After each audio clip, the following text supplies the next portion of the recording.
Hello, and welcome to the Boost Over Ball podcast. Thank you for listening to the Boost Over Ball podcast.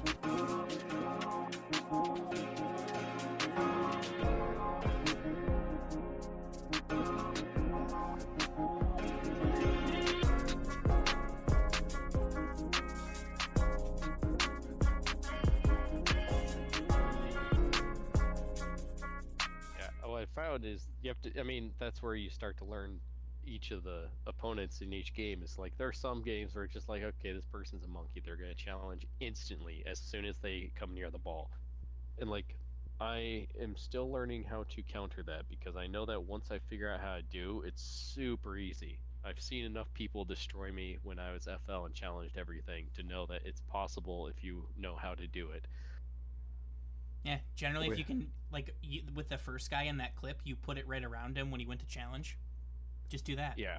As long as you can get it around them in some capacity, their momentum takes them out of the play. Hello and welcome back to the Boost Over Ball podcast. Here to talk to you about everything Rocket League are your two hosts who have a hard time hitting open nets. I'm Kyle K-Cube, and with me I have Mace, Code Red Jack, and I hit 100% of the open nets that I don't miss. That's really good. That is really good. It's about 80% of the open nets that I do miss. So that's 20%. I'm not a mathematician. I play Rocket League. Hey, you miss 100% of the shots you don't take. I'm pretty sure Michael Scott said that. I think he did. I think he also played Rocket League. He might have. He's probably. I think he was officially plat. If I had to guess his rank from his personality. Yeah, I could see that. He probably raged really quick. He probably got demoed and then quit. Yeah, but I bet he could flip reset.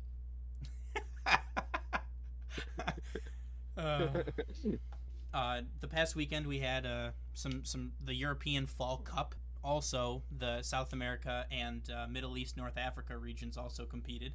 But first, as usual, we will take a look at Europe, opening up with the Swiss stage. Was there anybody that kind of stuck out to you in the Swiss stage that you were surprised by or you didn't see coming? Let's see. Swiss stage this time around. Particularly, I would say I am shocked that the winners of the previous event, the Open, did not even make playoffs in this one. I have my stuff all backwards. No, that's true. That's true. I know what I'm talking about. Yeah. So last time we had Austin Esports taking it in the Open, but they failed to even make playoffs in the Cup this time around, and that's very interesting because it's very it shows that Europe is either incredibly competitive where won't ever know who actually is going to win, or they are not consistent. I'm not sure which yet. Only 2 events in. What about you? What takeaways did you get from the Swiss at a high level, I would guess? Along similar lines, I thought that Oxygen looked really good after winning the Open. I thought that they'd continue that, but they weren't able to. I thought Team Liquid looked good, and they also didn't make playoffs. But one thing that they started their, kind of their rise in the playoffs of the Open, but Quadrant. So Quadrant Esports is founded by the Formula One driver Lando Norris, and they've started to look really good in the playoffs, and they kept that up, topping the Swiss stage, only dropping 2 games, as they're able to make quick work of Team Liquid and G1, which unfortunately they didn't, all 3 teams that they played didn't make playoffs, but they continue to look good throughout the tournament. And also what we're seeing in the Swiss, at least from what I'm seeing, is there's no incredibly dominant teams. The closest, you have Quadrant, you have Team BDS, and I'm happy to see BDS is doing a little bit better this week, or exactly the same. I'm looking at things. I really need to get myself under control here. I don't even. Yeah, they are doing better. Okay, yeah. Last time they went 9-6. Now they're going 9-3. So they are looking a little bit better. They had a much tougher lineup, I would say, last week in the Swiss than they did this week. But still, happy to see that they're kind of at least coming out of the Swiss. They're looking at the top of the charts again, because they were so dominant in the Worlds. I don't want them to be like a one-hit wonder. Yeah, no kidding. I am also pretty surprised about Vitality. I mean, they've had some up and down, kind of years and seasons since KDOP and kind of the Alpha and the full French roster that everyone had known for a while. But they still have a full French roster. They still built themselves around Alpha 54, who's an incredible player. They've done really a tremendous job, I think, in this, especially in this competition, is being able to advance through round 4 in 4th place, and they again looked good making it to the semifinals. So with another big standout for this one, also the winners of this event was the Carmine Corp. Carmine Corp has been showing that they are very strong, making it to the grand finals last week and then losing to Oxygen, but then they make it to the grand finals again this week and they end up winning. So they're showing that they're very consistent and fairly dominant. Do you think that is just they got lucky 2 weeks in a row, or do you think that we're going to see them maintaining that dominance? I think that they will be able to maintain it. I think Itachi and Exotic have kind of come into their own, and I think that they picked up they had one of the biggest wins of the off season, picking up what a lot of people consider to be the best player in the world, which is Vatira, who at the end of the episode we will do a player spotlight, a little bit of a teaser, and it's going to be Vatira, so you can learn about his meteoric rise to Rocket League stardom. But I mean, I think that they have a really good recipe for success with those three. I think that they will continue to play well, and I don't really see them slowing down anytime soon. Do you see anything to read into, or do you have any concerns about them barely make it into the playoffs in this last event, or do you think the fluke is that they lost those 2 games in the Swiss, and not that they have made it to playoffs and then gotten to grand finals? I think that the G1 loss they'll look back on a little bit frustratingly. I think that that's one that they probably should take, with G1 only managing one other series win and not making playoffs. So, but I mean, they beat Team Liquid, who was a playoff team in the last cup in round 5, and I think that they did well to squeak into playoffs. And then once you kind of get to the single elimination playoffs, because of the Swiss format, I think that it's really anybody can take it showing up hot, and that's, I think, exactly what they did. Well, and from the format, the difference between the Swiss and the playoffs is a day, right? They go home, they sleep, they recoup, they maybe review their games from the Swiss, and then they start fresh again in the playoffs. So they may have just been having not the best day during the Swiss and a much better day in the playoffs, right? Yeah, so actually, Friday they'll do their Swiss games, and then Saturday is going to be the quarterfinals, and then Championship Sunday will be the 2 semifinal matches and the grand finals. So, I mean, the way that they've got it set up is it'll split out over 3 days, but you're certainly right, having a bad day can derail you from the tournament. But I mean, if you're able to squeak through, you do get that rest. You can kind of reset a little bit and refocus and try to take another go at it. Transitioning over into the playoffs, we have Quadrant taking down Tundra Esports 4-0, setting them up with a match with Vitality, who was able to sweep Evil Geniuses 4-0, and then Carmine Corp making quick work of BDS in 6 games, and Moist beating Iragiri 4-1. And the Quadrant Vitality series was awesome. It was a Game 7 overtime. Really, other than the first game, it was very back and forth, close games. They had 4 different overtime games, one of them being almost 5 minutes long, and I think that it was a great series to watch. Did you get a chance to watch it? Did you watch that one specifically? I did not. I jumped in at game 4, and so I was able to. I found a YouTube video from the first 3, and it was some very good Rocket League. I mean, Quadrant was took game 1 7-1, and I kind of thought, oh man, this could be bad. But Vitality did a good job kind of curbing the momentum, and they kind of just traded games back and forth. So Quadrant took games 1, 3, 5, and 7 in overtime. So very, very back and forth series. Very good look from Vitality. Hopefully they can keep that up moving forward, because they're a historic team in the scene, and you'd love to see them do well. Absolutely.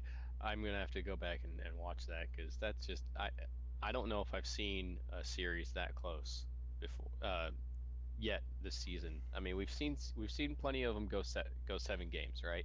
But usually it's win 3, lose 2, but this was exactly back and forth. Yeah. So that's, man, yeah, I gotta take a look at that. But moving on to our other semifinal game, we have Karmine Corp versus Moist Esports. Any comments you have about that? Karmine Corp kind of showed up and handled business. They dropped 3 games in the quarterfinals and semifinals combined, and they really they lost 1 game to Moist. It was a 1-goal game, but they kind of looked in control for a lot of it. They had 2 overtime games, but after that they didn't really look back. So I think that it's a good showing for them, and what would be a grudge match for Moist after losing Vatira to Karmine Corp and picking up Astral. So I think that Moist will need to go back to the drawing board a little bit and try and see what they can come up with to maybe beat them next time. An interesting thing about the only game that Karmine dropped to Moist is it was the game right after Moist takes a timeout. And as we talked about, I think we've talked about this pretty much every episode so far, is that these teams have such great coaches and such a good ability to turn themselves around. And what is a timeout? Is it 5 minutes, 3 minutes? It is 1 minute, I believe. Oh, wow. Yeah, so in 1 minute they can turn around the momentum of the mental game of Rocket League. So yeah, Moist comes back from that timeout. They take 1 game, but then it looks like they kind of just fizzle it out at that point, because the last 2 games did not seem very close, just from high level score. We got 3-1 and 3-0, and that moves on into our grand finals. Yeah, and again, Karmine Corp comes in and they take care of business, dropping 2 games to Quadrant. And this is another, in my opinion, another story of the tactical timeouts that are making an appearance again, right? So Quadrant able to take the game take a timeout after game 2 and take game 3. Karmine Corp takes a timeout immediately after that and drops game 4, but then is able to take games 5 and 6. So these teams, with, like you talked about, with their great coaching and the great mentality that they have, they're able to kind of regain, reassess, and kind of reboot themselves for the rest of the series. So Karmine Corp definitely looked dominant, and they continued to show it. And with their win, they have actually punched their ticket to the fall major. Bet they're happy about that. Oh, I'm sure. I'm very interested to see, and we'll be talking about it, but I'm interested to see if any of these teams that punched their tickets are still going to show up as hard as they have in the Invitational, because they don't really have to, right? They could take the time off and relax and work, do some scrims or what they need to do to just be prepared, or they can continue to come out and be dominant. But is there any real benefit to them to, like Karmine Corp, to win the Invitational? So the next event that they would be in? I believe that all of the points will continue to add up for the World Championships at the end of the year. Oh, okay. So every point matters then. Yeah, so every point will matter, though, they will gain an advantage over teams that are not going to compete at the fall major, because they will get points just for, kind of qualifying for it and placing, where teams that don't, obviously won't. So they'll look to continue up their momentum and try to continue on with that. But they're the only European team so far to punch their ticket, and they have to take a lot of confidence in that. I sure as heck would. Yeah, no kidding. And now it's time to check in from around the world of Rocket League.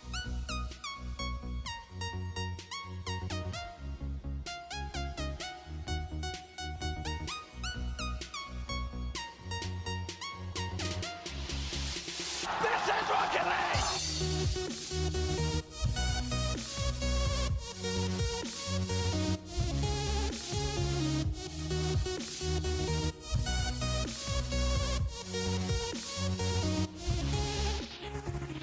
Let's take it to the other side of the globe, the underside of the globe, South America. Sam, I don't ask me for geography lessons or ask any questions about geography. I barely know the game that I spend hundreds of hours playing. Um, so Sam, South America, what did you think of their fall cup? This one, there's kind of not really a lot to talk about.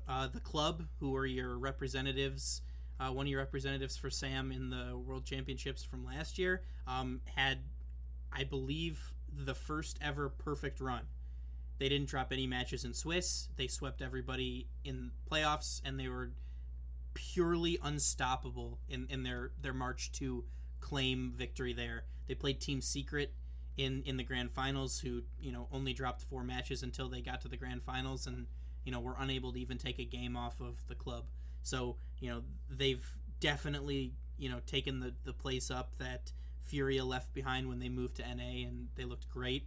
And the club are now your first South American team to punch their ticket to the fall major as well. Yeah, I will say the club seems very happy that Furia has moved to NA from these results. One interesting thing that I'm seeing here, though, is that last in the Open, I have this backwards again. I don't. All right, so in the Open, they were very close to also sweeping, but they did have a couple games down, but they had a very close run-in with Crew Esports last event, right? Yeah. And this event, they don't even run into Crew, as far as I could see. Nope. And so they sweep. Do you think that Crew just has their kryptonite? Do you think that if they were run into them again, we'd see another Game 7? Or have they just gotten that much better since last event? I mean, I think that they've really found their footing. I think that, Cruz have a player in Shad who used to play for Complexity, which was in North America for a while. But, I think that this is the club's region running away. I mean, to not even drop a single game over 3 days, that's incredible. Like, no lapses in judgment, no mistakes really, or like mental lapses, and not like there's very few 1-goal games in their sweep. So they look dominant through and through, and I think that the other Sam teams are going to have to do a lot of work to try and dethrone them. Yeah, I was just starting to look at the goals or the score lines on these, and yeah, they are absolutely running away. That is intense. There's, let's see, throughout the entire playoffs, I think there were 3 games that were within 1 goal, 4 games, and the rest they were like 5-0, and even that's rough. That's rough to lose 5-0 when you're some of the best players in the world. Yeah, for sure. They definitely, really surprised a lot of people, I think, and moving forward, I see no reason for them to not continue their dominance. But transitioning around to the other side of the globe, we got the Middle East and North Africa, which are MENA. What'd you think about that? So MENA, I was incredibly excited to see how this would turn out. This is going to be, if I understand correctly, the first time we see Rule 1's teams. Is that accurate? It is. Which one? Wait, am I not looking at the right thing? I might not be looking at the right thing. No, you are. It's KRN is the team that Rule 1 picked up, and it has not been fully updated on Liquipedia yet. Got it. Okay. I was, all right. So KRN is the Rule 1 team. That is absolutely fantastic. Look at them go. 3-0 in Swiss, so they just go straight over into the playoffs. What are your thoughts looking at this Swiss? They looked good. They were able to take a close series against a team that did not make playoffs. So I mean, I definitely think that there's room for some improvement for them. But they did well in Swiss, a little bit better than Falcons did, just by one game. So they do a good job. They qualify through, and they looked good, kind of until they got to the semifinals. Yeah, and there's not too much more from what I can see in the Swiss that would surprise anybody. You had Team Falcons also going 3-0 in Swiss, and getting on to the playoffs. Is there anybody that you see that didn't make playoffs that was surprising to you? There is not. I mean, it's kind of MENA is kind of turning into a 2 to 3 team region, with KRN, which is Rule 1, Team Falcons, and then Twisted Minds. But I really think, in all reality, that it should probably be Rule 1 and Falcons that are going to compete to try to be the top spot in MENA. However, the most notable thing is there is only one spot available for this region for the fall major. Do you think that the timing of the creation of Rule 1 and picking up the team, and their choice to compete in MENA, do you think that their goal is to take that one spot or just get close enough to make a name for themselves and try again in the future? I think that they are going to certainly pool some resources and some into their team. I think that certainly they can compete for that spot. I think as of right now, though, Falcons have looked like the dominant team. They won every single event last year leading up to the World Championships. They did not have a great showing in the World Championships. They'll be the first ones to tell you that. But what if it's Grand Finals KRN Team Falcons next week? Then I think event. The winner will go. Yeah. That is going to be exciting. If that happens, if Grand Finals KRN Team Falcons, that's going to be the series to watch. I agree. For sure. Because there'll be everything on the line. Well, I mean, not everything on the line, but everything on the line to get to the majors. For sure. All right. Well, I think that pretty much settles us for MENA. Let's jump right on into our next segment, which I'll let you introduce and do most of the talking on, because one, I got COVID this weekend, having too much fun doing Halloween, and my throat hurts, and I don't know the details as much as you do. Besides, I like listening to your voice. That makes one of us. But yeah, so we teased a little bit earlier. Like I said, we're going to start doing a pro spotlight. And I think no one more appropriate to start with than Karmine Corp's Vatira. We're going to do a little bit of a deep dive into, who they are, where they came from, how they burst onto the scene, and kind of the moves that they've made up into that point. So, like I said, we're going to talk about Vatira. Axel Vatira Tourette is a French Rocket League player, born May 14th, 2006. Makes him 16 years old, which is a little bit brutal. I feel quite old after that one, but yeah, I have 20 years on this kid. Yeah, I got 10, so it's. Oh yeah. You reach 36 and then tell me if you feel old, okay? Yeah, I get it. But Vatira has been an active pro player since 2020, and I use the term active pro player pretty lightly. He started as a freestyler before he got into competitive Rocket League, and it kind of shows through some of his mechanics and some of the things that he's able to do with his car and the ball in game. But he started moving towards professional tournaments in the form of some D tier and weekly tournaments, like 2v2 tournaments. He had some minor success winning, a couple $100 through those, but he kind of, out of nowhere was able to rise with Team Queso in September of 2021, and they found some quick success before they were acquired by Moist Critical and formed Moist Esports in April of 2022, and that's where Vatira and the rest of Moist Esports took off. They were able to take second in their first ever regional as a team as Moist Esports, and they placed no lower than 4th before inevitably coming up a little bit short, placing 5th to 8th in the 2022 RLCS World Championships. And it's widely considered that Vatira is one of the best players in the world, if not the best. And his exploits in the World Championships really kind of helped solidify that. The big news coming out of EU over the summer, though, was Vatira decided to move on from Moist Esports and join Karmine Corp. And alongside his new teammates Itachi and Exotic, they were able to win the Fall Cup, and they look pretty dominant as they look to move forward into the Fall Major. Beautifully done. Couldn't have done it better myself. Oh yeah? Yeah, literally. So question for you then, because I've heard this a few times. I've heard, he's the best player in the world, or First Killer is the best player in the world, or you have these couple players in each of these regions that are considered the best player in the world. What do you think makes somebody actually the best player in the world? Is it a stat line? Is it the team that they're on? What do you think would be able to settle that objectively?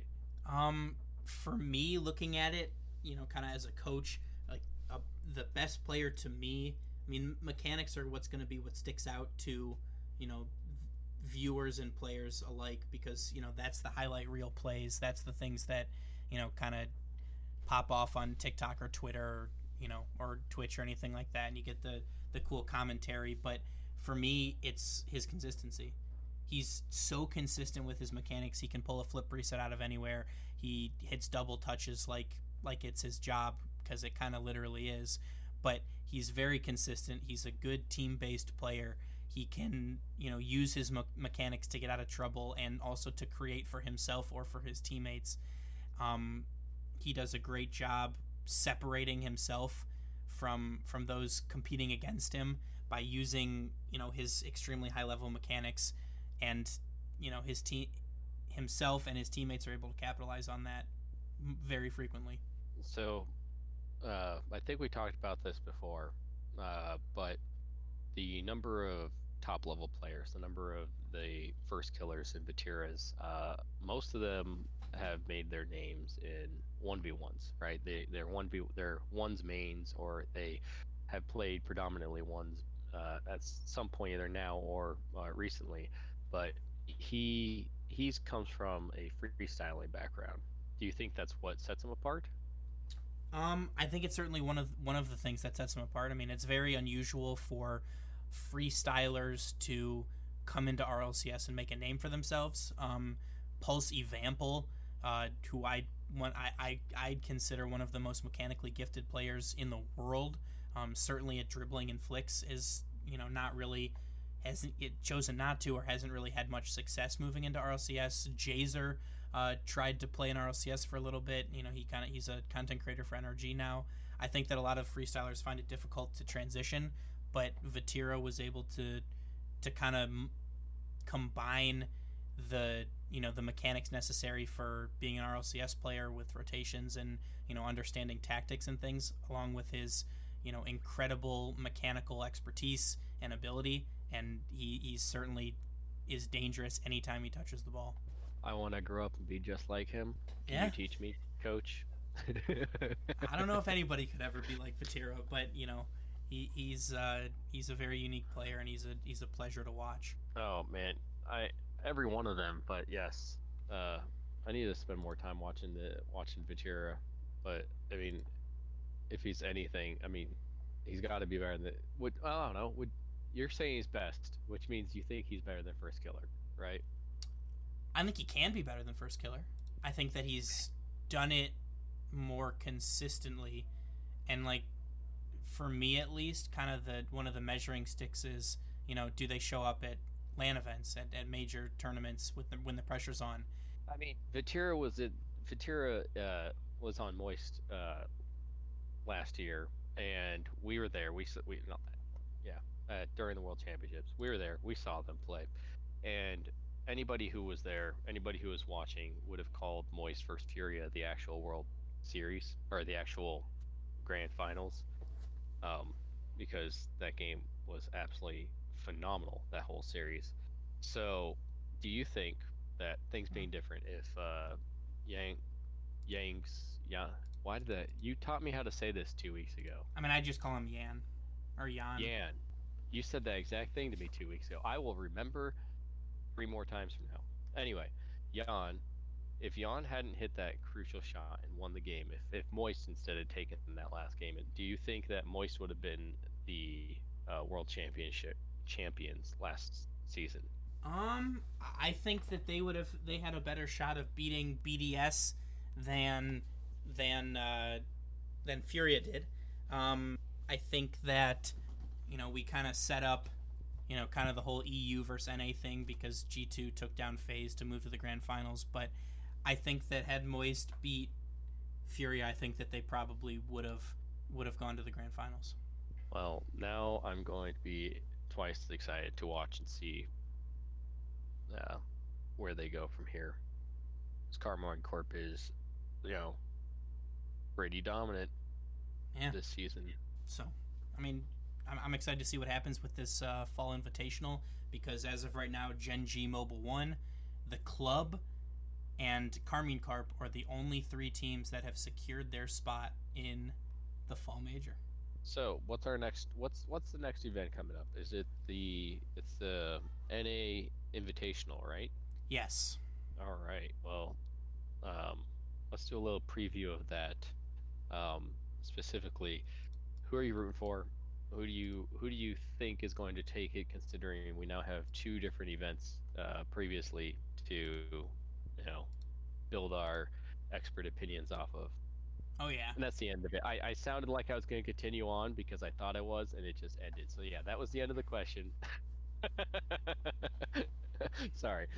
All good. Well, I mean, there's going to be some teams that are currently fighting for their spot at the Fall Major. I think certainly V1 will be looking to close out and punch their ticket along with Space Station FaZe Clan. But I think that it's, there's only 5 spots for NA teams. So as of right now, I think that it's Gen G version 1 FaZe Clan and Space Station, kind of holding down those top 4 spots. But, we'll have to wait and see. We'll have to wait and see what happens with the rest of those. So I think that, G2 are certainly going to be looking to have a big tournament. I think NRG the same with Optic and Furia. But, I mean, we're realistically looking at a situation where, Optic, Furia, G2, NRG, where 3 of those 4 miss out. I'm excited to see Gen G continue their consistency. We haven't seen them actually win an event yet, so if I was going to make a prediction, they won the Open. They beat FaZe Clan. No, they did not. Did they? No, they did not. They did not. Haha! That's like twice this episode that I have been right. I should start getting money for this. Fall Open. No, Fall Open. FaZe Clan won. Okay, and then version 1. Fall Cup won. Yeah, you're right. But they made grand finals both times. Okay. Yeah. So they've taken second in both of those. So they're showing to be the most consistent because, I mean, FaZe Clan, they won Open, but then they ended up in 3rd or whatever you get 6 points for in the Cup. Version 1 had taken 6 in the Open, and then, the 16 for winning in the Cup, which was incredibly confusing way of saying that neither of them are showing to be as consistent as Gen G, which we've talked about. I'm a big fan. Brand new, moved into the region. Apparently Jack is phenomenal. I love his videos. But I really want to see them take the Invitational. That's who my prediction is going to be, solely because they've been the most consistent, and they're brand new, and I still think they're still getting their stride. Fair enough. Okay, well, I guess we'll have to wait and see what happens with that one. But with that, I think it's time for us to call it an episode. So thank you guys so much for listening again. Remember to make sure to check us out on Twitter and share, rate 5 stars anywhere you listen to podcasts. It really helps us out. Thank you so much. We'll catch you next week. And remember, as always, choose Boost over Ball. And also, if you see me in ranked or anything, just let me win because I really deserve to be GC without having to try. Thank you. Thank you for listening to the Boost Over Ball podcast.